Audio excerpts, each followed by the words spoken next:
the detonator! Hold your fire! What is this now? You want to blow us up Yeah, thinking about it. and destroy the asset? MI6 would never. I'm not MI6. Every James Bond game lives or dies by one thing: the feeling that you are Bond. But after playing the first hour of 007 First Light, I'm not fully convinced that feeling is there yet. Welcome everyone, it's Stu the Yorkshire Retro Gamer here, and I'm doing something a bit different in this video. I recently bought 007 First Light, the brand new James Bond game from IO Interactive and Amazon MGM Studios. For clarity, I bought this with my own money, it's not a review copy, all opinions are my own, etc, etc, etc. Now just to be clear from the off, this is a first impressions video, not a full-blown review. I've only played the opening prologue on my PS5, which is around an hour or so of gameplay, so there'll be no spoilers beyond that point. Also, please don't put any spoilers in the comments, because it usually takes me 3 months or longer to complete a game, if I complete a game, so I've got no idea what happens beyond the footage you're seeing. Speaking of which, I captured the opening mission in which I died at least twice, or the title sequence if you like, and the early setup before the main story really kicks in. Yeah, I'm not great at games. I picked the middle level, which was recommended. Normally I'd go on the more casual level, but I figured since it's for a video, I didn't want to look like that much of a mug. But I'm just not good at gaming, and I need to accept that fact. This game was announced back in November 2020, and it's reportedly cost IO a whopping $200 million to make. It also took them 7 years. And straight away, I will say this. It absolutely nails the James Bond tone in places.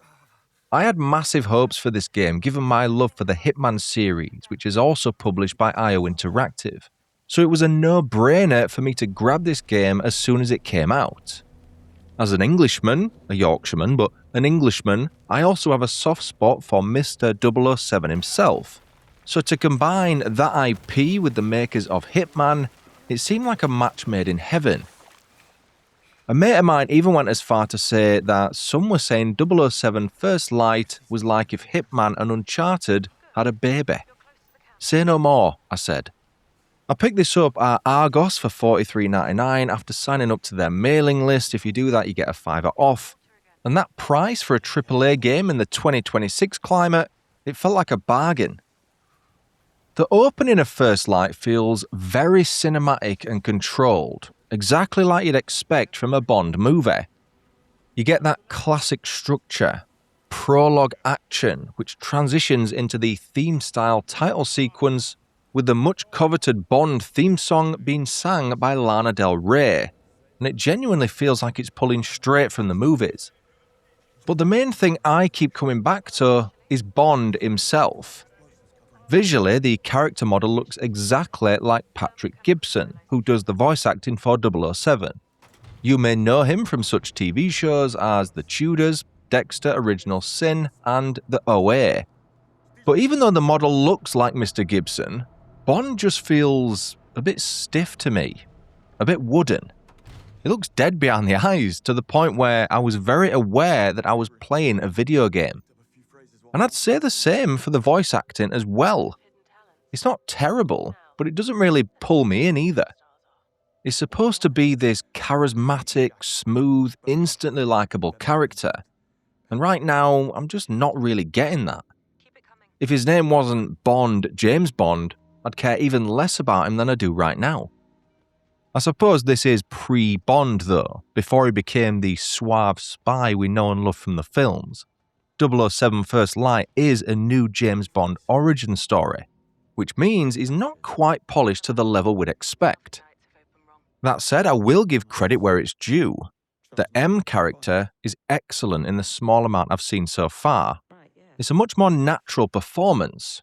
She feels properly grounded, and honestly, just more believable compared to Bond right now. He has his usual light-hearted quips, which are as cliché as you'd expect, and struggle to raise even a smidgen of a smirk, More a case of authority having issues with me. But beyond that, I just don't care what he has to say.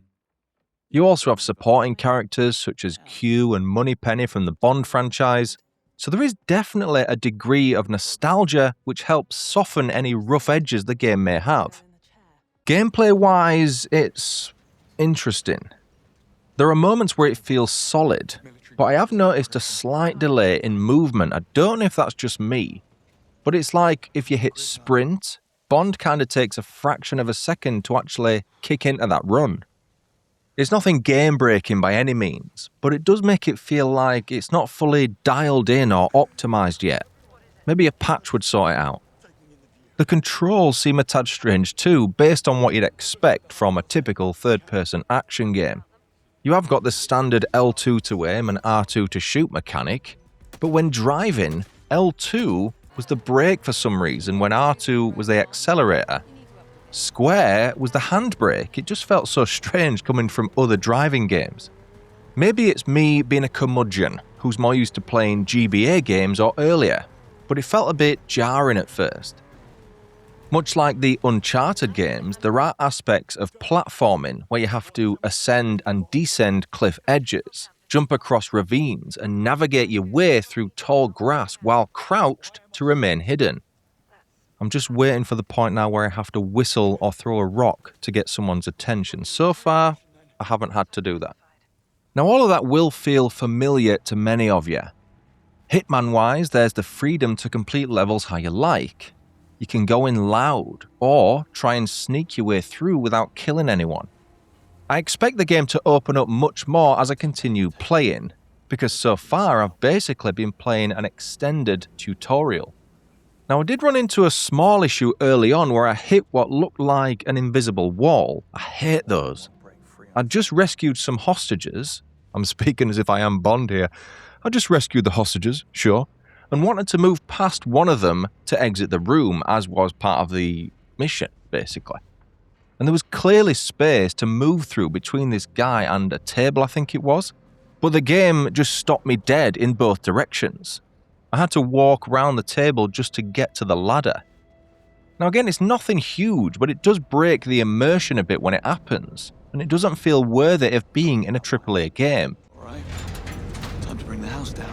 Another thing I noticed is that sometimes the voice acting doesn't quite match the mouth movement, more so in open gameplay than during cutscenes, which appear to have been optimized understandably. It's not constant, and you have to go looking for it, which I did, but when it does happen, you notice it, and it pulls you out of that immersion. I feel like I'm being proper critical here because I am enjoying the game and I do want to go back to it, but it's not one of those where I think, I wish I could finish work because I'm desperate to play it, do you know what I mean? Overall though, I think this is one of them games where the James Bond IP is doing a lot of the heavy lifting right now. Because without that branding, without the Bond name or the famous 3 digits of 007, I don't think this would have had anywhere near the same level of hype around it.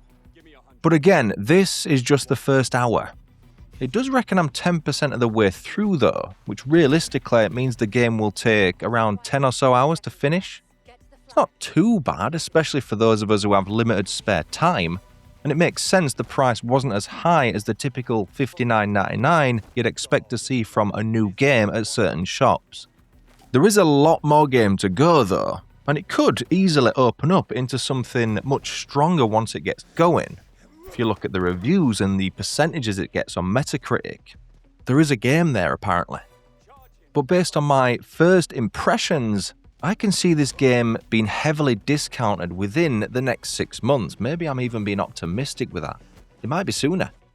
It feels like a game you might get included with Game Pass before long. Maybe even PlayStation Plus. I'm going to stick with it though, and if you want a full review from us once I've played more, ideally when I've completed it, if I do, let me know in the comments. And if you're playing it yourself, I'd be interested to hear how your first impressions compare to mine. Am I being a miserable Yorkshireman as per? Or do I have a point? Let me know in the comments. I'll see you in the next one. Cheerio.